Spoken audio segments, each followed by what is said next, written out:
So today we'll be starting MHC and antigen presentation, and these are the reference books which I've used and referred.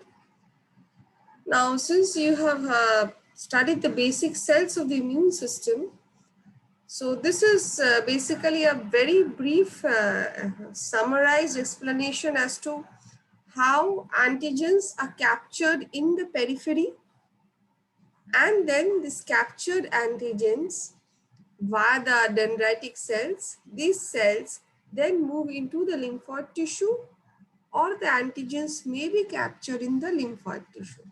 So we have just a second. We have a peripheral tissue, and cells which can capture antigen, which can engulf antigen from outside source are known as antigen presenting cells. So one such antigen presenting cell is the dendritic cell. It's very similar in morphology to macrophages, but have much more processes than macrophages. So in the peripheral region, at the site of infection, some antigens are captured by these dendritic cells. Once this antigen capture is done, in case of the periphery, and while a dendritic cell is capturing antigen, it recognizes the antigen by its pattern recognition receptors. Okay. So once it has taken up an antigen, it has engulfed an antigen, it matures, and as you can see, it is moving via the lymphatics to the lymphoid tissue. So it arrives in the lymphoid tissue and matures to become a mature dendritic cell. This mature dendritic cell is now capable of, it had engulfed the antigen. So when it matures into the lymphoid, when it migrates into the lymphoid tissue, in the process, what happens is that it breaks the antigen into small fragments and then presents the most foreign part of that fragment to the immune cells of our body. And as you can see, the naive T lymphocytes or the helper T cells are then activated, and accordingly we see the activation of the T cytotoxic cells. Sometimes it might so happen that the resident macrophages on the in the lymphoid tissue, the resident macrophages in the lymphoid tissue may capture the antigen because the antigen has moved in. The antigen has moved into the resident tissue via the lymphatics. So the resident tissue may capture the antigen, mature into the dendritic cells, and thus can present antigen to the T helper cells. So in a nutshell, if we assume that this is an antigen presenting cell, as we are seeing, so it has engulfed a foreign element. It breaks the foreign element into small fragments. And with the help of a molecular structure, it presents this foreign element. This molecular structure is MHC molecule class 2, which is found on all antigen presenting cells. This complex, which is now known as PMHC complex. Why PMHC? Because this MHC molecule is now carrying a small fragment of a foreign antigen. So that is a peptide fragment. So peptide MHC fragment is recognized by T lymphocytes. So if this is a T lymphocyte, it has receptors which recognizes these peptide MHC complexes. And in the process, the T lymphocytes gets activated. So the MHC major histocompatibility molecules, they present antigen invariably to T lymphocytes, resulting in further activation of the immune system. So let's go over them one by one. This is a very simplified view of the two pathways that are observed in our body. If you can see, one pathway, just now as I said, a foreign element is engulfed, it is ingested, the ingested foreign element is then fragmented to small fragments of about 13 to 18 amino acids. These endosomes then fuse with lysosomes to form an endolysosome. And to this endolysosome, you can see the class 2 molecules are fusing. And finally, in the class 2 molecules, this 13 to 18 amino acid long antigen is loaded.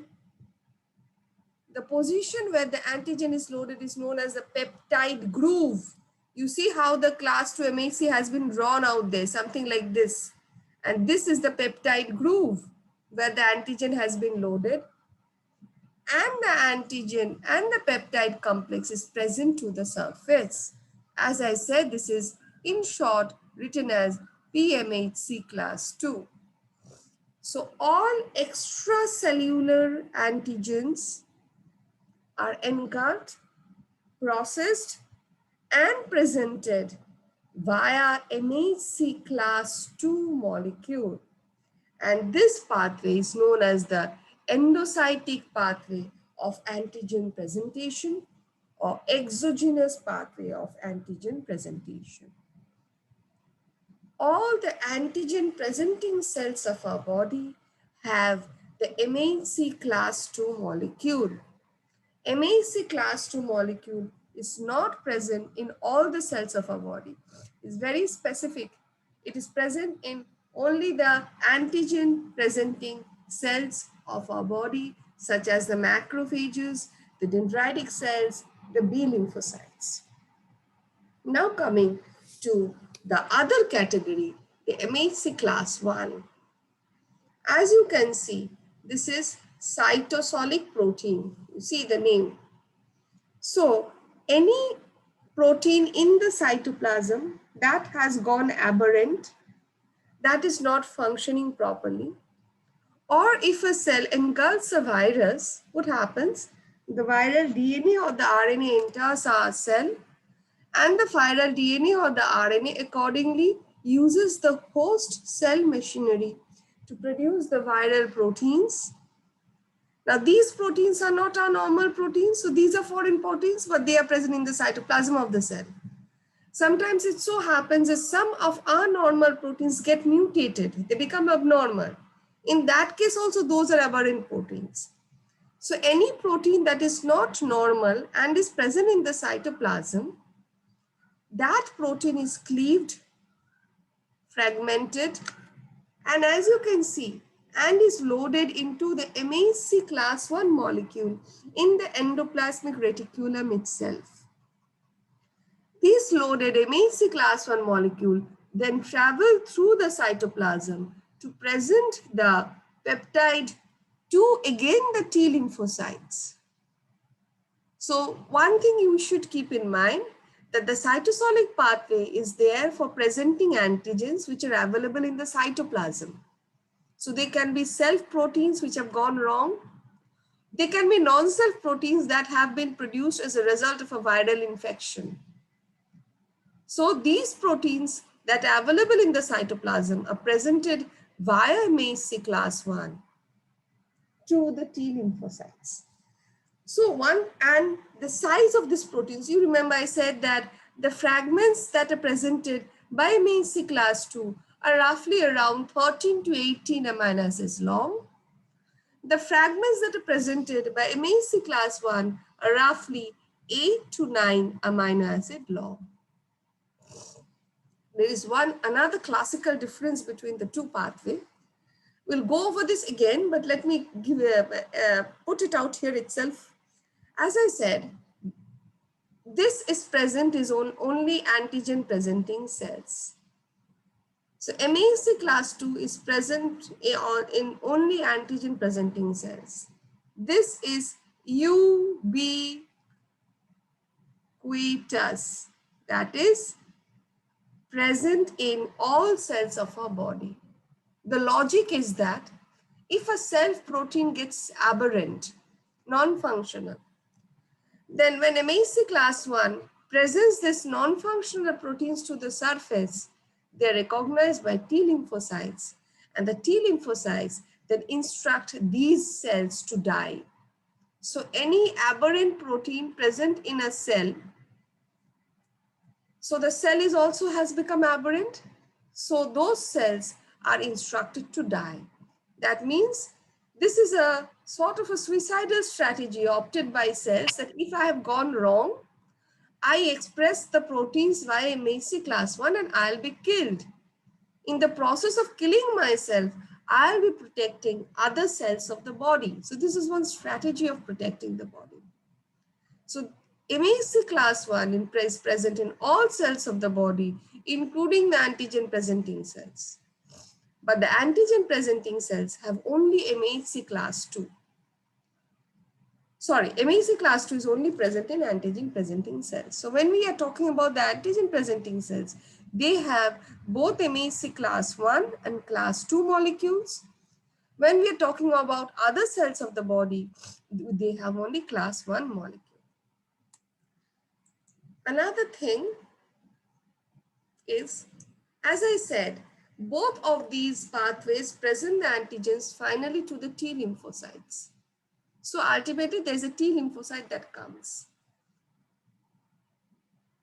So the T lymphocytes that is activated by MHC class 2 is we did this thing, CD4 positive T cells. That is, if you remember, these are the T helper cells. The CD4 recognizes the class 2 and the TCR receptor, we'll be studying the TCR receptor after we finish MHC, recognizes the peptide MHC complex. And in case of MHC class 1,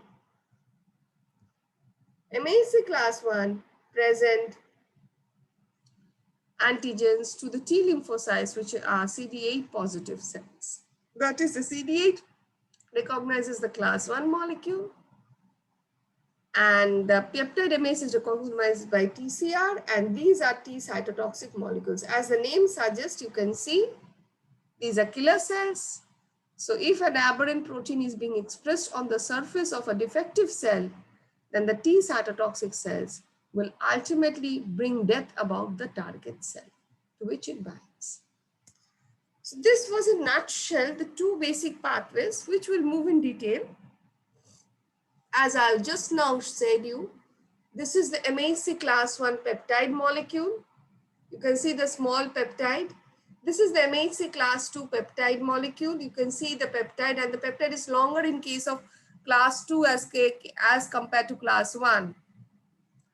The class 2 peptide is 13 to 18 amino acids. The class 1 peptide is 8 to 10 amino acids. And look at the picture. See, the peptide is in an extended configuration, hanging from two sides. You look at the picture of the peptide in class 1, it is fitted into the groove. And just now, as I was saying, that class 1 presents antigens to the CD8 positive T cells or the T cytotoxic cells. The CD8 molecules recognize the class 1 part, and the T cell receptor recognizes the peptide MHC complex. Similarly, the T helper, the CD4 positive cells, recognizes the peptide MHC class 2 complex. The CD4 molecule is recognizing the MHC class 2, and the T cell receptor is recognizing the peptide MHC complex. This is just a simple information. When you are looking into the MHC molecules, you can understand that class 1 has two chains. In this very picture, it has been shown. See, class 1 has two chains, the alpha chain and the beta to microglobulin. Class 2 has again two chains, the alpha chain and the beta chain. So if you look into the chromosomes in which they are found, you can see that class 1 alpha chain chromosome 6, class 2 alpha chain chromosome 6, class 2 beta chain chromosome 6, only beta to microglobulin found in chromosome 15. So these are the chromosomes in which the genes are located. Chromosome 6 contains mainly the MHC locus. It codes for a lot of MHC molecules. Beta 2 microglobulin is located in chromosome 15. And now we move on to the MHC structure. So we will be doing with MHC class 1 first, and then we'll move on to MHC class 2. This is the structure of MHC class 1. As you can see by the figure, there are three distinct, in fact, there are three distinct regions of the molecule. There is a extracellular part of the molecule, there is a transmembrane part of the molecule, and there is a cytoplasmic tail of the molecule. As you can see, the molecule consists of two polypeptides to form a single class 1 MHC molecule. One is the alpha chain, which has been divided into alpha 1, alpha 2, and alpha 3. So this is the alpha chain. The molecular weight of the alpha chain is 45 kDa, while there is a small chain here. You can see the beta 2 microglobulin, which is 12 kD. As I just now said, the alpha chain is organized into three external domains, alpha 1, alpha 2, alpha 3. Each domain 90 amino acids long. Then we have a small transmembrane domain, which is about 25 amino acids long. It is composed mainly of hydrophobic amino acids, followed by cytoplasm. It consists of mainly 25 hydrophobic amino acids, followed by a short stretch of charged hydrophilic amino acids. And then we have a cytoplasmic anchor, which is made up of 30 amino acids. So this is about the alpha chain, 45 kDa in molecular size, and it is divided into alpha 1, 2, 3. It has a transmembrane segment and it has a cytoplasmic tail. Now the next companion of MHC class 1 alpha chain is the beta 2 microglobulin, which is similar in structure and orientation to the alpha 3 domain of the alpha chain. So it is similar to this part. It does not contain a transmembrane region and is non-covalently bound to the alpha chain. Now coming to the portion that is important with respect to immune system, that is the binding groove. So you can see that this is the peptide binding groove. The peptide binding groove is formed by the alpha 1 and the alpha 2 domains. They interact to form 8 antiparallel beta strands spanned by 2 long alpha helices. I'll show you the picture. So you can see this is the class 1 MHC molecule. This was the alpha 1 domain, alpha 2 domain. And as I just now said that when we are looking into this structure, I said that the alpha 1 and the alpha 2 domains interact to form a platform of 8 antiparallel beta strands. So this is the platform in the center, formed of 8 antiparallel beta strands spanned by the 2 long alpha helices. As you can see, if you look into the structure of the peptide binding groove of the MHC class 1 here, if you look into this molecular structure, the structure forms a deep groove. The groove is quite deep. Forms a deep groove or cleft with the long alpha helices on the side, and the floor is made by the beta sheet. And this peptide groove is large enough to allow 8 to 10 amino acids to bind to it. This is a very simplified diagram of MHC class 1 molecule. They have shown here the peptide binding groove, the alpha 1, alpha 2, alpha 3 domain, beta 2 microglobulin. We have a transmembrane domain and a cytoplasmic tail. This is again the alpha 1, alpha 2 domains. We have the beta 2 microglobulin. This is the alpha 3 domain. The green one is, the blue is alpha 1, the green one is alpha 2. And you can see the groove is bordered by 2 alpha helices, one from the alpha 1 domain and the other from the alpha 2 domain. This is the floor. The floor is made up by 8 antiparallel beta sheets. And as I said, the groove is quite deep. It's a deep cleft. Now coming to this is also a simplified structure of the peptide binding site. So we have the peptide binding domains, alpha 1, alpha 2, the immunoglobulin-like domain. And you have, if you have studied the immunoglobulin structure, you'll be seeing that these are some typical domains found on these molecules. So the Ig molecule has some typical domains, typical structural orientations. And these domains are similar to a Ig molecule, hence they are known as immunoglobulin-like domains. This is the lipid bilayer and this is the cytoplasmic tail. And I was talking about the binding groove. So you remember there is an alpha helix on one side, there is an alpha helix on the other side, and this is the floor, this is the beta pleated sheets. And this is the peptide which is 8 to 10 amino acids long. Just to look at how the peptide is fit into the groove. If I consider the peptide to be 8 to 10 amino acids long, then the terminal residues at the N terminal or the C terminal are anchored to the groove. See, they are anchored to the groove. The center of the peptide has arched up. It is arched away from the groove.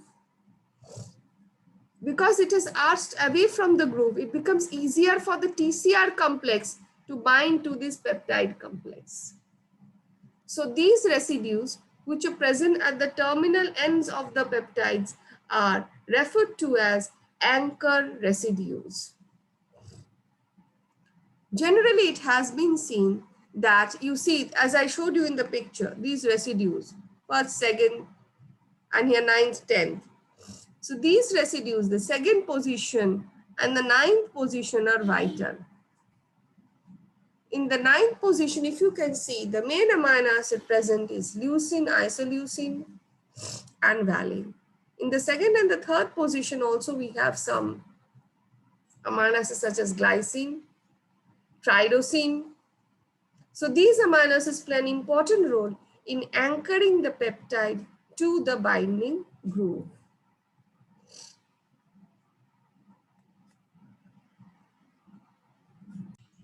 So this is how, as I just now explained, that the peptide in the groove remains oriented in MHC class 1 molecule. It has anchor residues and the central of the peptide arches out.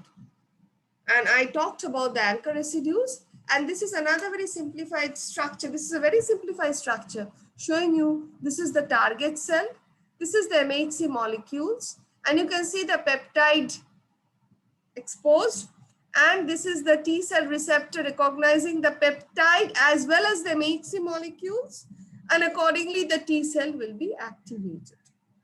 In this case, since we are talking about MHC class 1 molecule, T cytotoxic cells will be activated. Okay, so that was all about MHC class 1. Now we move on to MHC class 2 molecules.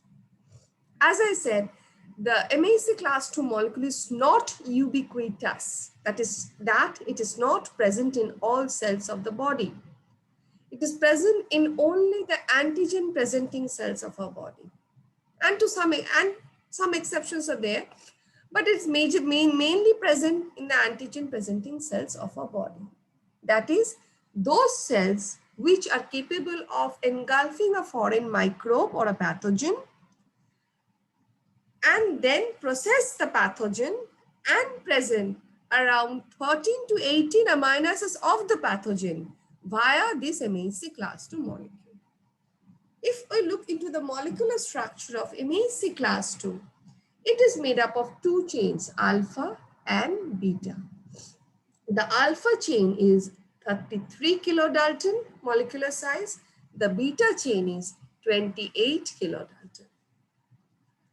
These are membrane-bound glycoproteins They have again an extracellular domain, a transmembrane domain, and a small cytoplasmic domain. In case of MHC class 1, we saw that there were two parts, the alpha chain and the beta 2 microglobulin. The alpha chain is produced from chromosome 6, beta 2 from chromosome 15. In case of class 2 molecule, both the chains are produced from chromosome 6.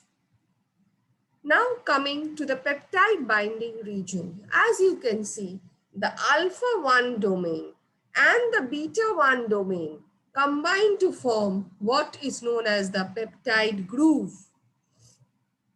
So let us look at the peptide groove. So you can see the peptide groove. This is the alpha 1 region. This domain chain, this is the beta 1 chain. The alpha 1 and the beta 1 have joined to form the peptide groove. And another important thing, since the peptide is larger in length, as I said, 13 amino acids, the peptide is hanging out in comparison to that we saw in MHC class 1, the peptide group was fit, the peptide was fit into the groove.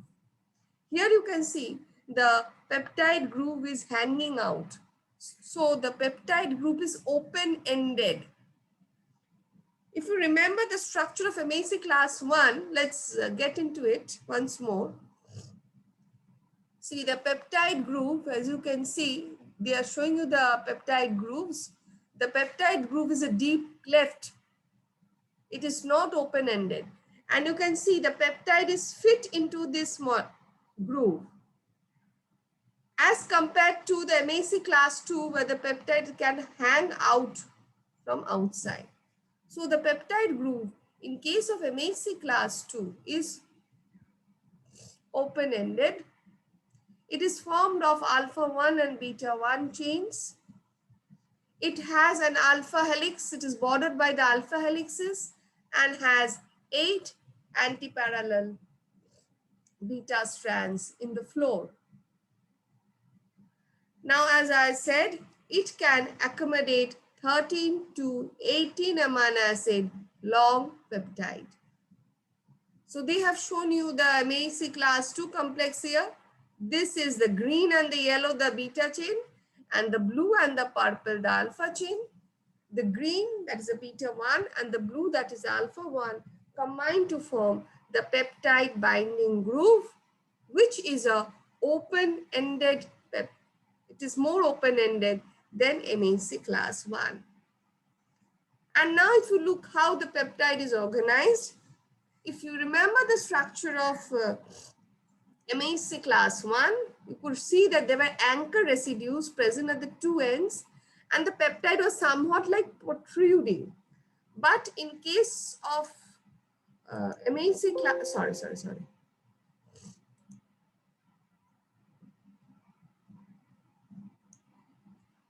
Just a second.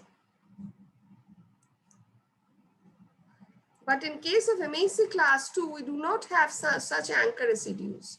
And you can see the peptide is at a definite elevation. At a definite elevation from the binding groove.